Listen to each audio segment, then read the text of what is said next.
Salut à tous, on se retrouve pour une nouvelle vidéo et aujourd'hui on va parler d'améliorer sa technique au badminton. Donc juste avant, si vous ne l'avez pas vu, je vous invite à aller regarder la vidéo que j'avais faite sur progresser sur 4 points qui vous explique en fait les différents points à améliorer pour progresser au bad. Donc là aujourd'hui on va se focaliser uniquement sur la technique. Juste avant que la vidéo démarre, je vous rappelle qu'on organise un stage en Thaïlande avec Bunsa Konsana en août 2024. Toutes les informations sont soit juste là-haut, on a fait une vidéo de présentation, on vous explique tout, ou alors sinon, toutes les informations sont dans la description. Allez, je vous dis bon visionnage. Donc pour rappel, la technique, on va se concentrer uniquement sur vous. Donc c'est-à-dire qu'on va chercher à avoir les meilleures postures, avoir la meilleure gestuelle pour réaliser une frappe ou un coup. Peu importe le coup, ça peut être un coup au filet, donc que ce soit différents spins, contre-amorti, lob, lift. En fond de cours, ça peut être un amorti, un smash, un dégagement, un slice, peu importe. Mais ça va être vraiment ça, l'aspect technique, ça va être juste vous et vos frappes. Donc pour ça, il y a plusieurs options. Il faut travailler la partie technique. Ça peut être en multivolant, donc en répétant énormément les frappes, en ayant évidemment les bonnes postures. Donc si par exemple, avec Medil, on va prendre le filet, j'arrive au filet, ok, je mets bien mon coude, je suis bien équilibré, je mets bien mon poignet, ma raquette au niveau de l'épaule. Là, j'ai la bonne posture. Après, j'adapte. Tac. Vous avez vu, c'est uniquement vous. Et là, on progresse techniquement. Regardez. Donc, regardez, là, comme vous pouvez voir, on fait du multi avec un lancer à la main. Donc, au niveau des coups, là, on fait contre-amorti droit, contre-amorti croisé. Vous allez voir dans la vidéo juste après, on peut aussi travailler différentes frappes. Pour l'instant, on se concentre juste sur la bonne posture pour un contre-amorti droit ou croisé. Donc vous avez vu, on met bien la raquette au niveau de l'épaule. Et là, je fais des lancers un petit peu plus variés avec une trajectoire soit descendante, donc je lance du haut vers le bas, ou soit des trajectoires montantes, je lance de bas en haut. Donc vous avez vu, là, il y a plusieurs frappes, donc même du kill, du contre-amorti, des lobes ou des lifts. Donc pour la petite différence entre un lob et un lift, c'est juste la hauteur et la longueur qui va changer. En gros, un lift, vous mettez vraiment beaucoup de volume, beaucoup de hauteur et beaucoup de longueur. Donc vous avez vu, l'apprentissage par le multivolant, ça permet de répéter énormément. De toute façon, il n'y a pas de secret pour progresser techniquement, il va falloir répéter jusqu'à maîtriser parfaitement la frappe. Ensuite, vous avez une autre option, vous avez une deuxième option pour travailler la technique, ça peut être des routines. Des routines, pareil, ça va être des volants que vous allez faire avec une situation donnée, par exemple 2 courts, 1 long. Donc 2 courts, 1 long, ça va être je envoie 2 fois au filet, 1 fois en fond de cours. Donc là, pour travailler, son lien entre le fond de cours et le filet. Donc ça peut être amorti contre amorti. On travaille sur ces 2 frappes-là. Donc ça va faire service long, amorti, contre amorti, ça relève. Amorti, contre amorti, ça relève.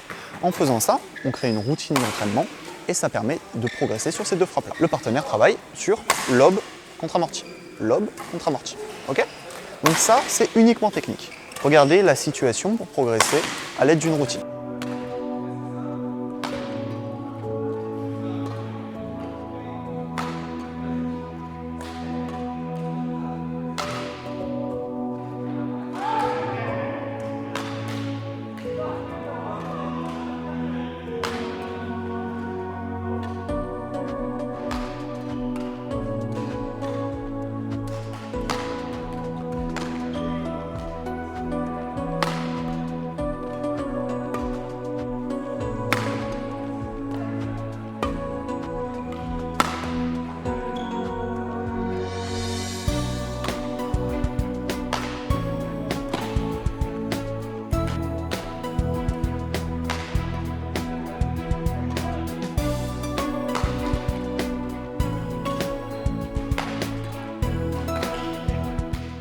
Donc vous avez vu, dans ces cas-là, à chaque fois, on parle de répétition. Répétition. Que ce soit en apprentissage corporel, en faisant du multi. Quand je dis apprentissage corporel, ça va être de toujours travailler avec la même armée, toujours avoir la même posture, pour pouvoir travailler dans de bonnes conditions, avoir les bons gestes. Aujourd'hui, on vous a donné avec Mehdi 2 façons de travailler la partie technique.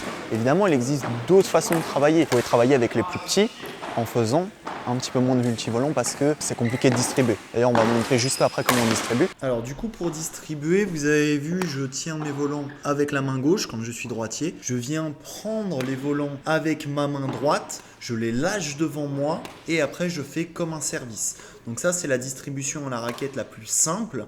Après, vous pouvez faire aussi une distribution revers, voilà, comme ça. Mais pareil, il faut lancer les volants devant pour taper vraiment le bouchon. Mais vous pouvez faire des lancers à la main. Lancers à la main au départ pour les plus petits. Donc c'est une forme de multi-volant, mais adaptée aux plus jeunes, pour pouvoir mieux lancer, pour pouvoir mieux travailler. Parce que évidemment, dans ce qu'on vous montre, il faut toujours adapter si vous souhaitez progresser en fonction de votre niveau. Si vous n'arrivez pas trop à distribuer avec la raquette, vous distribuez à la main. Si vous n'arrivez pas à faire une routine pour la personne qui veut faire travailler, eh bien c'est pas grave, vous prenez 2 personnes à la distribution en multi-volant. C'est-à-dire que sur la routine qu'on reprend tout à l'heure, service long, amorti, contre-amorti, ça relève. Okay, il y a une personne qui fait le service long, ensuite l'autre personne fait amorti, et la dernière personne qui est à la main lance un volant à la main. Voilà, donc, comme ça on a la même situation avec 3 personnes. Ça peut aussi marcher si vous avez par exemple pas assez de terrain. Vous n'avez pas assez de terrain, on a tous connu cette situation, vous n'avez pas assez de terrain, eh bien c'est pas grave, on rajoute une personne en plus sur le terrain en faisant cette option. On a 2 personnes qui font travailler, une personne qui travaille. Une personne en lancer à la main qui fait que d'envoyer le volant proche du filet. Une personne qui fait que des services longs. Si la personne galère à faire des services, ça peut être un exercice qui fait travailler différentes choses. Et la personne qui travaille en faisant amorti et contre-amorti avec la personne qui lance au fil. Voilà, j'espère que cette vidéo vous a plu. Si c'est le cas, comme d'habitude, mettez un petit pouce bleu, abonnez-vous à la chaîne et moi je vous dis à très vite pour une nouvelle vidéo BAL. Salut à tous.